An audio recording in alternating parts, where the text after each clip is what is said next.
ជំរាបសួរបងប្អូនទាំងអស់ជាទីស្រឡាញ់រាប់អានសួស្តីបងប្អូនសិស្សានុសិស្សទាំងអស់ជាទីអ្នករលឹក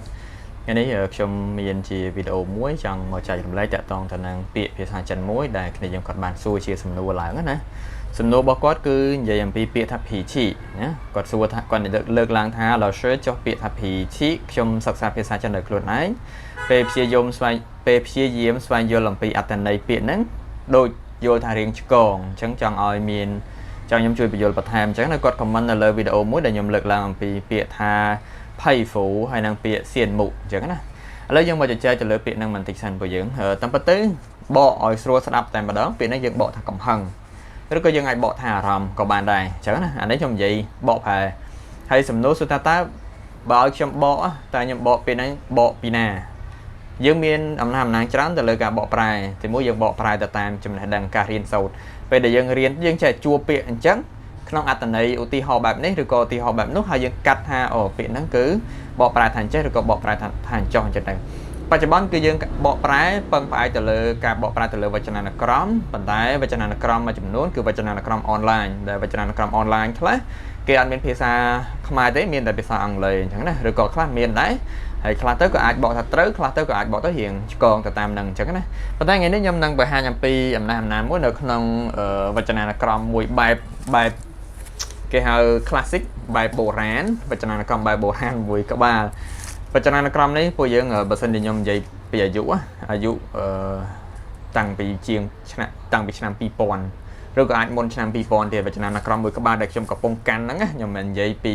ប្រភេទវាមានយូរហើយប៉ុន្តែមួយក្បាលដែលខ្ញុំកាន់នេះគឺតាំងពី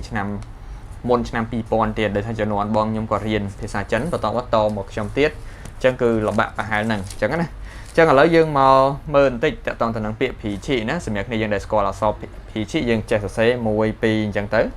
ហើយក្នុងនឹងចេះមកភីឈីនៅក្នុងហ្នឹងបើសិនជាយើងនិយាយពីវចនានុក្រមលេខការឆែកវចនានុក្រមបែបនេះវចនានុក្រមបែបឆែកតាមជ្រុងអក្សរហ្នឹងគំនូសអក្សរហ្នឹងគឺវាមានលេខ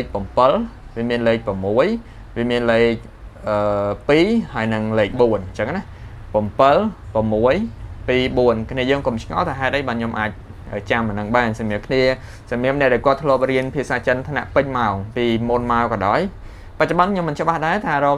កម្មវិធីសិក្សាបែបវចនានុក្រមគេដកចេញក៏មិនដឹងខ្ញុំមិនច្បាស់ទេដោយសារឥឡូវគេហៅការជឿនលឿនគេប្រើប្រាស់វចនានុក្រមអនឡាញឲ្យច្រើនអញ្ចឹងណាប៉ុន្តែបើសិនជាជំនាន់ខ្ញុំរៀនឬក៏ជំនាន់បងខ្ញុំរៀនឬក៏ក្រោយបន្តិចបន្តួចអីគេនៅបរិញ្ញាធម្មតាអាហ្នឹងគឺយើងមានរូបមន្តរបស់យើងគឺ行一除以二三点那恰是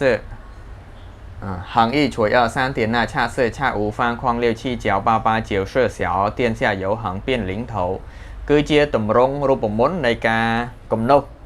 1 2 3 4ហ្នឹងហើយមែនតើទៅកំណុសនោះវាមាននៅខាងមុខខ្ញុំអត់និយាយលម្អិតទៅលើសភៅហ្នឹងទេប៉ុន្តែខ្ញុំនិយាយទៅលើពាក្យដែលខ្ញុំលើកឡើងមិញណាពាក្យភីឈីម្ដងទៀតពាក្យថាភីឈីគឺ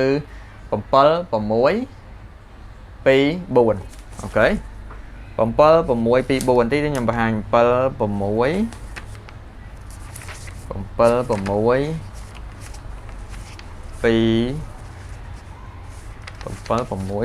2 4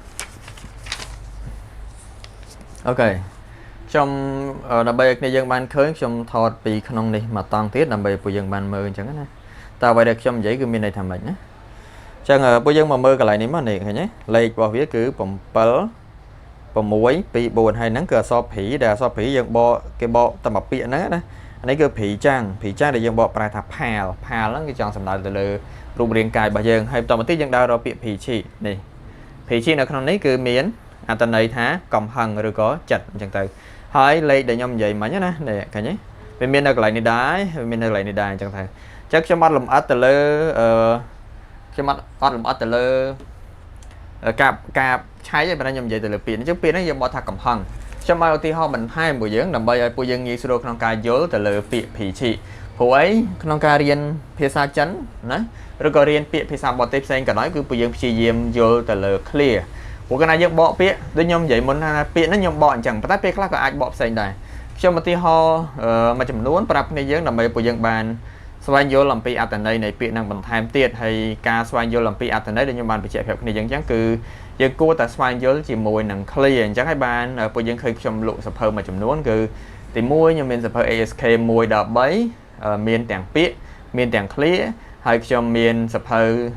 កម្រងពាក្យនិងឃ្លាភាសាចិនចម្រុះ1 2 3ជាដើមហ្នឹងគឺសុទ្ធតែផ្ដោតទៅលើឃ្លាហើយនិងពាក្យទាំងអស់អញ្ចឹងណាអញ្ចឹងដោយសារខ្ញុំទើបតែបានធ្វើពាក្យហ្នឹងនៅក្នុង Facebook page របស់ខ្ញុំ Chinese Online School អញ្ចឹងពួកយើងអាចចូលមក Facebook page ហើយពួកយើងអូសមកក្រោមឬក៏ពួកយើងអាចចូលនៅក្នុង comment ខាងក្រោមវីដេអូនេះខ្ញុំទុកជា link ឲ្យពួកយើងយើងនិយាយអំពីពាក្យថា Pichi ហើយយើងមកសិក្សាអំពីពាក្យបន្ថែម clear បន្ថែមនៅក្នុងពាក្យនឹងទាំងអស់គ្នាអញ្ចឹងពាក្យទី1 Pichi យើងអាចបកថាអារម្មណ៍ដែរណា Pichi អូទីប៉ុន្តែគាត់ពាក្យច្រើនបកតែកំហឹងឯងប៉ុន្តែកន្លែងនេះខ្ញុំគិតថាពេលខ្លះក៏យើងអាចបកថាអារម្មណ៍អញ្ចឹងទើបខ្ញុំដាក់បញ្ចូលប៉ុន្តែយើងអាចបកជាទូទៅថាកំហឹងអញ្ចឹងណាហើយកតុយវីដេអូនេះខ្ញុំនឹងនិយាយមួយរឿងទៀតសម្រាប់គ្នាយើងដែលគាត់កំពុងតែរៀនហើយជួបបញ្ហាទៅលើការបកប្រែពាក្យពិបាកហើយពាក្យ Pichi នេះផងដែរគឺយើងច្រើនតែឃើញវានៅជាមួយពាក្យថា Fa Pichi ចំណាំទៅលើគេនិយាយតែម្ដង Fa Pichi Fa Pichi Fa Pichi ដែលយើងបកប្រែថាផ្ទុះកំហឹងឬក៏ខឹងក្រោតឡើងភ្លាមណា Fa Pichi ខ្ញុំឧទាហរណ៍ឃ្លាឧទាហរណ៍នេះមួយ为了一点小事นะ为了一点小事发脾气นะ为了一点小事发脾气មានន័យថាដោយសារតែឬក៏ដើម្បី为了នេះយើងបកថាដើម្បីណាដើម្បីរឿងបន្តិចបន្តួចក៏ខឹងប៉ុន្តែក៏យើងអាចបកមួយបែបទៀតថាដោយសារតែរឿងតិចតួចក៏ខឹងឡើងក៏ផ្ទុះកំហឹងឡើងណា发脾气为了小点事นะ为了一点小事发脾气អញ្ចឹងទៅឬក៏យើងអាចនិយាយថា他为了ណា他为了一点小事就发脾气គាត់ដោយសារតែរឿងតិចតួចក៏ខឹងក៏ផ្ទុះកំហឹងឡើងមួយទៀតពួកយើង脾气好脾气好នេះគឺមានអត្ថន័យមួយបែបដែលយើងអាចបកប្រែថាមិនងាយខឹងណា脾气好មានន័យថាមនុស្សគាត់គឺអត្តចរិតរបស់គាត់មិនងាយខឹងទេថា是一个脾气好的人ឬក៏好脾气的人ក៏បានដែរអញ្ចឹងណាថា是一个好脾气的人អញ្ចឹងណាអញ្ចឹង脾气好នោះមានន័យថាមិនងាយខឹងដល់脾气不好មានន័យថាឆាប់ខឹង脾气不好他脾气不好គាត់មនុស្សគាត់ឆាប់ខឹងអញ្ចឹងមានន័យថាវាផ្សេងគ្នាបន្តិចដែរទៅលើអត្ថន័យណាបើសិនជាយើងបកទៅយើងមើលទៅតាមអត្ថន័យជាក់ស្ដែងអញ្ចឹង Fa Pichi យើងបកថាខឹងយើងបកថាផ្ទុះកំហឹងយើងបកថាខឹងក្រោតអីអញ្ចឹងទៅហើយដល់ពេល Pichi ហៅមានន័យថាមិនងាយខឹងណាមិនងាយខឹងមិនឆាប់ខឹងណា Pichi ពូហៅគឺមានន័យថាគាត់មនុស្សគាត់អារម្មណ៍ឆេវឆាវឆាប់ឆេវឆាវឆាប់ខឹងអញ្ចឹងទៅដល់ពេលខ្ញុំថាអារម្មណ៍ពេលខ្លះទៅក៏មានគ្នាយើងថាពាក្យនោះបកអារម្មណ៍ពាក្យនោះក៏បកអារម្មណ៍ហើយមានពាក្យអារម្មណ៍ផ្សេងទៀតដែរអញ្ចឹងក្នុង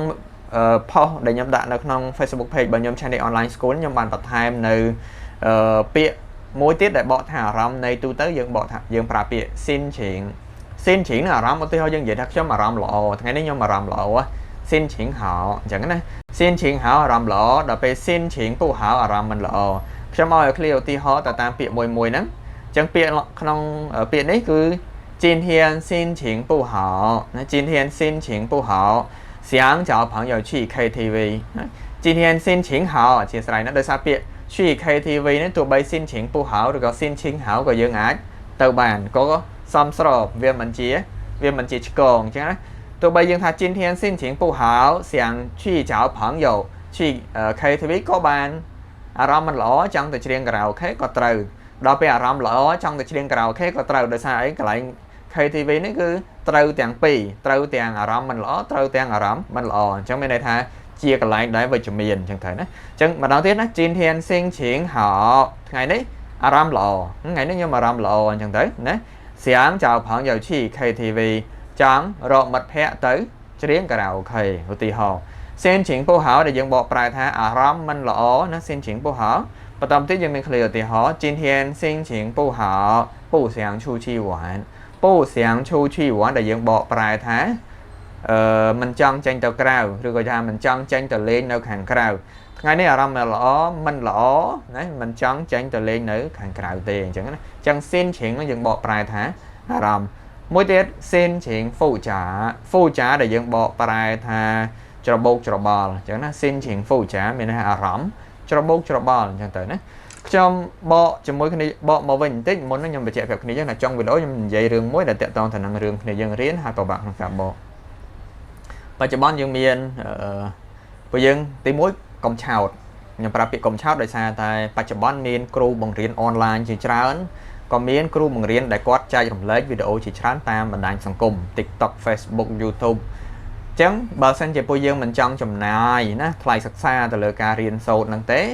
ហើយគ្រាន់តែចង់សួរបន្តិចបន្តួចពួកយើងទៅមើលទៅតាមដានលោកគ្រូអ្នកគ្រូដែលគាត់តែងតែធ្វើវីដេអូបង្ហាញមេរៀនជាប្រចាំតាម Facebook តាម YouTube តាម TikTok ហ្នឹងហើយ comment សួរគាត់ទៅណាឲ្យតែពួកគាត់មានពេលរួមទាំងខ្ញុំដែរគឺខ្ញុំនឹងព្យាយាមស្វែងរកជាគេហៅឆ្លើយតបទៅនឹងសំណួរទាំងអស់ហ្នឹងតែលើកលែងតែអត់សូវមានពេលអាហ្នឹងក៏ទៅតាមហ្នឹងអញ្ចឹងណាអញ្ចឹងពួកយើងសួរនាំគាត់ទៅអាហ្នឹងជាផ្នែកមួយទៀតគឺស្វែងយល់ស្រាវជ្រាវដោយខ្លួនឯងបន្ថែមក៏ជាផ្នែកមួយពីព្រោះខ្ញុំឧទាហរណ៍ថាពួកយើងស្វែងយល់មកពាក្យហ្នឹងពួកយើងអាចនឹងចេះពាក្យផ្សេងពីហ្នឹងទៀតអញ្ចឹងណាយើងមិនប្រកាសថាយើងស្វែងរកមកពាក្យហ្នឹងហើយយើងចេះបានតែមកពាក្យហ្នឹងឬក៏ពេលខ្លះយើងស្វែងរកពាក្យហ្នឹងមិនចេះពាក្យហ្នឹងទេប៉ុន្តែវាទៅចេះពាក្យផ្សេងក៏វាមានដែរអញ្ចឹងណាអញ្ចឹងយើងសិក្សាស្វែងយល់ស្រាវជ្រាវបន្ថែមឬក៏ពួកយើងប្រើប្រាស់ Google Translate ក៏អាចបកបានដែរបច្ចុប្បន្ន Google Translate គឺមានការបកប្រែត្រូវហ្នឹងគឺភាគរយច្រើនគួរសមដែរ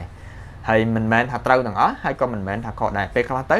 យើងប្រើវាដើម្បីជាការជំនួយណាហ្នឹងវាជារឿងដែលសមស្របទេមិនជាខុសទោសហើយទេអញ្ចឹងពួកយើងមើលទៅតាមបែបផែនបែបហ្នឹងអញ្ចឹងខ្ញុំឲ្យយោបល់ពួកយើងទី1បើសិនតែពួកយើងរៀនខ្លួនឯងពួកយើងមិនសូវជាចង់ចំណាយច្រើនទៅលើ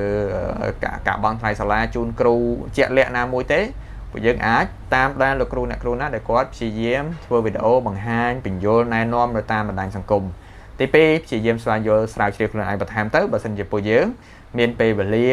ឬក៏មានចំណេះដឹងមូលដ្ឋានគ្រឹះមួយចំនួនអាចថាសិក្សាស្រាវជ្រាវខ្លួនឯងបានទី3ពួកយើងប្រើប្រាស់ Google Translate ខ្លះក្នុងករណីដែលពួកយើងចង់ស្វែងរកអត្ថន័យនៃពាក្យមែនតើទៅ Google Translate ក៏អាចជួយយើងបានបន្ថែមទៀតទៅលើការបកប្រែជាអត្ថបទឬក៏ជាប្រយោគបានដែរអញ្ចឹងណាប៉ុន្តែគាត់ថាឲ្យត្រូវឬក៏ខុសអាស្រ័យលើមូលដ្ឋានគ្រឹះរបស់យើងយកទៅកែច្នៃកែថែមកែកុនមើលអាណាខុសអាណាត្រូវទៅតាមសមត្ថភាពបន្ថែមទៀតអញ្ចឹងណាដូចខ្ញុំអញ្ចឹងមែនតើខ្ញុំប្រើទាំងអស់ពេលខ្លះក៏ខ្ញុំមានសួរនាំអ្នកដទៃពេលខ្លះក៏ខ្ញុំមានឆែកជាមួយវចនានុក្រមអនឡាញពេលខ្លះក៏ម្ដងម្កាលឆែកជាមួយវចនានុក្រមបែប classic បែបបុរាណហើយពេលខ្លះក៏ប្រើប្រាស់ Google Translate ដើម្បីឲ្យជួយដែរដើម្បីយើងជួយហើយយើងយកមកកែសម្រួលពេលខ្លះយើងបកយើងមានអារម្មណ៍ថាអញ្ចឹងហើយប៉ុន្តែមានអារម្មណ៍ថាវានៅតែឆ្កងស្ដាប់ទៅវាឆ្កងអញ្ចឹងយើងសាកល្បងឲ្យ AI របស់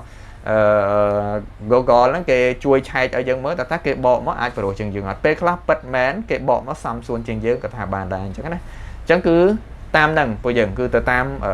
បែបផែនដែលពួកយើងអាចថាពឹងផ្អែកទៅលើរឿងទាំងអស់ហ្នឹងបានអញ្ចឹងទៅណាចឹងអត់មានតែប៉ុណ្្នឹងទេចំពោះវីដេអូហ្នឹងហើយខ្ញុំនឹងចែករំលែកបន្តទៀតនៅវីដេអូក្រោយនិយាយអំពី